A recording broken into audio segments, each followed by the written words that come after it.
Well, good morning, good evening, good night. I'm Ryan. This is 780 Speed and Custom. If you don't follow along, if you're new to the channel or just stopping by, this is my 1964 Biscayne. If you're not familiar, well, it's a base model Impala. A lot of guys turn them into lowriders. The two-door versions obviously are quite popular. This happens to be a four-door, but there's a reason behind that. I've been looking, or I was looking, for a four-door car, essentially, that I could build into a bit of a hot rod that we can use as a family vehicle. So I'm not turning it into a race car. If you want to follow the build series, I think we're on episode 19 now, and I've got episodes right from the day we went and picked it up out of the farmer's field to where we are now. Pretty basic setup. I've got a 4.8 liter LS in it. I haven't even taken it apart. The truck I got it out of had 220-ish thousand kilometers on it, so should be a relatively good mill. Put a built 4L60 in it. It was actually going to be a spare for my 1944 pickup, but it's just a better fit for this, and I had it sitting on the shelf, so it's almost too easy, to put it in. Other than that, I've converted it from a single master cylinder to a dual master. Got a new aluminum radiator, electric fans, kind of just modernizing it a little bit. Switched it to rotors in the front versus drums, making it a little bit safer, more reliable. Ultimately, when I'm finished this car, I'm going to be gifting it to my wife. So, like I said, we want it to be a good family vehicle, something that we can hop in, do road trips, cruises, car shows, you name it. That's the idea behind it. If you want to check out the videos, they're there. It's all in a playlist. As for today, I've got a couple of parts that showed up, and I may be jumping the gun here, but for whatever reason, I've got it in my head. I want to finish up the front end here first and kind of work my way to the back of the car. So part of that is I want AC on this car. Obviously, hauling a family, you want to be comfortable, and a lot of windows in this big car. So AC is absolutely going to be necessary. I had a couple of parts show up, so I'll show you what I've got here, and then we can get to installing it. So hope you enjoy.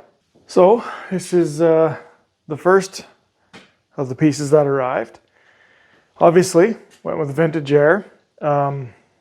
Mixed reviews online, but one super nice thing about vintage air is a lot of their stuff is built to fit specific vehicles. So this is my receiver dryer and my condenser. Comes with all the bracketry, everything I need. Get the condenser, receiver dryer mounted up. It comes with some lines, and then obviously I've got the Sure Fit piece coming for the under dash. Kind of blocks off the old intake hole, and or heater hole, whatever you want to call it. And yeah, replaces all that, because this car, obviously being a base model, never came with AC, so none of the vents or anything like that's in this car. And then I've got an LS specific bracketry and sand and compressor that will bolt up nice there, and then all I've got to do is just build my lines, hook up trinary switch, that kind of stuff. So here's what came in the kit. Get all your bracketry, receiver dryer, condenser, some lines, looks like some wiring, hardware, pressure switch, even some instructions. So might look at those and then figure out how all this is supposed to fit right there somewhere. Well, I'm going through these here instructions, and about the only complicated thing in here is you got to drill a hole. The rest of it just kind of bolts together, so I don't think it's going to be difficult at all, but famous last words. So, well, I'll be dipped. Drill 1/4 hole. Got the 3/4, 7/8, 1.125 inches. I need that one. I need that one. So Already eaten my words. Neat. All right, we're good. Found one. So naturally, first step is going to be to remove everything that I just put in there. My radiator hose, my intake, get rid of the radiator. Open this area all the way up so I can install that first, and then we'll slap it all back together. So we'll get to ripping and tearing here.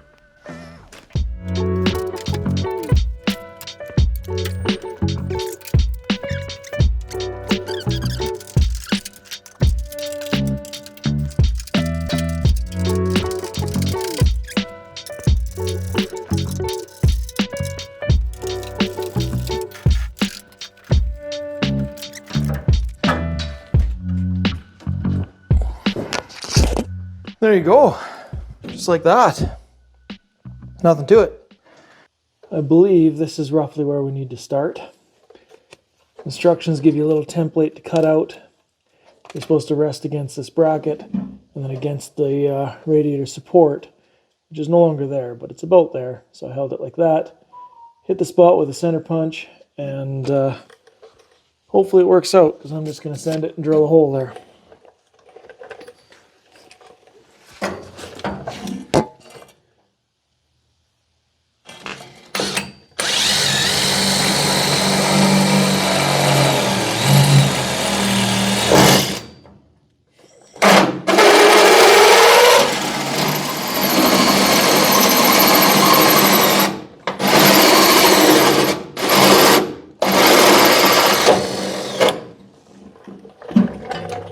Just like that. Okay, so I went ahead and bolted all the brackets on. It's just 4 bolts per bracket, and then 2 bolts for the receiver dryer. Pretty self-explanatory, first and third hole in each corner, and then, well, yeah, 1 hole down from the top on this, so it's basically riding level with the top. It wants you to install the lines and everything now, but I think I'm going to leave everything sealed up and wait until I'm ready to charge this thing, have my lines built, everything. Just because you don't want any contaminants or anything like that in your AC system. So I guess, yeah, I can probably put the condenser in the car now and bolt the radiator back up. See how things look. Hopefully my hole's in the right spot for the lines and the grommet, but we'll find out shortly. Okay, well, this might be kind of fun to try and juggle everything, but this is going to ride in here. Something like that. Stay. Grab my radiator, a couple of bolts.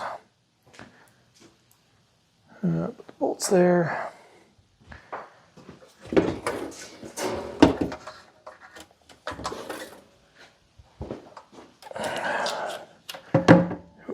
My radiator down in there.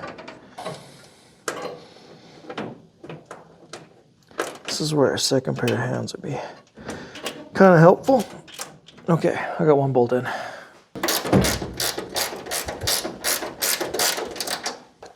Okay, all the bolts are started.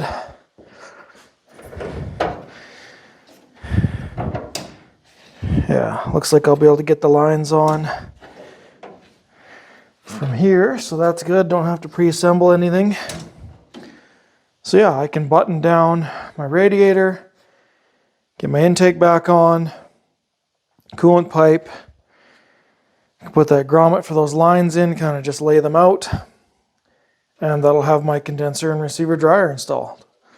Well, I probably should have filmed that struggle, but got the grommet in. It does look like I got it in the right place. This thicker 1/2 inch line obviously goes to the condenser. This 3/8 line will go to the receiver dryer and I believe the compressor, but I'm not 100% sure on that one. And then there's one more line that's going to go, obviously,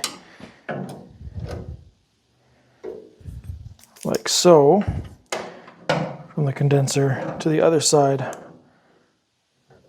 of the receiver dryer. So it'll end up being something like that, all said and done. But like I said, I'm not going to hook anything up because I still have to build the rest of the AC system, and I don't want to open anything to air until I'm ready to fill it with refrigerant. So that's got the receiver dryer and the condenser installed. On a side note, last episode you saw me make that upper coolant pipe. I have gone ahead and built the lower coolant pipe as well. So I'll quickly show you that here, and then we can get back to this AC install. So these are the pipes I welded up. Obviously that's the upper. This is what I come up with the lower. I have pressure tested them to 40 psi, and I did that. I just made a couple of caps here with hoses, pressure regulator, put 40 pounds through it, submerged it, found all the bubbles, welded it all up until there was no more bubbles, and should be good to go. So I'll throw these back in the car, and then we'll finish this AC install. Well, that's got the pipes installed. I'm actually quite happy with the way they turned out. So it makes it nice and simple. Just have to have little short pieces of hose to connect everything. Should anything go wrong, it's a lot easier to find than molded hoses, but that's got her.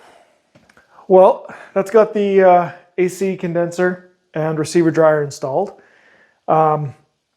Unfortunately, the rest of my AC parts are back ordered, so I think I'm going to end this video there and possibly make the AC install 2 or 3 parter. So hopefully those other parts show up soon and I can finish the AC install videos. But as for now, I appreciate you guys stopping by the channel, and if you made it this far, appreciate you. Be sure to hit that like, subscribe, and we'll see you on the next one.